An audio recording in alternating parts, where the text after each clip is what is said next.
નમસ્કાર, આપ જોઈ રહ્યા છો નેશન પ્લસ ન્યૂઝ. હું છું આપની સાથે હેતલ ભગત. કચ્છના યક્ષ પાસે આવેલ પાલારધુના ધોધ નજીક 2 યુવાનો પાણીના વહેણમાં ફસાતા રેસ્ક્યુ કરી બચાવાયા હતા.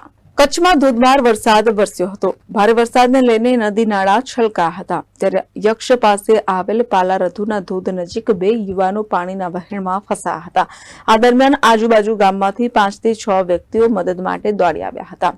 ત્યારે 2 કલાકની જહેમત બાદ ગ્રામજનો દ્વારા બંને યુવાનોને રેસ્ક્યુ કરી બહાર કાઢ્યા હતા.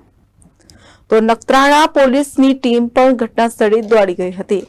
નખત્રાણા પોલીસની ટીમે સરાહના કરી ગ્રામજનોને શાબાશી આપી હતી. Report nation plus news Kutch. સમાચારોના સતત અપડેટ મેળવવા માટે અમારી નેશન પ્લસ ન્યૂઝની યુટ્યુબ ચેનલને સબસ્ક્રાઇબ કરો, બેલ આઇકન દબાવો અને જોડાયેલા રહો ફેસબુક, ઇન્સ્ટાગ્રામ અને ટ્વિટર પર.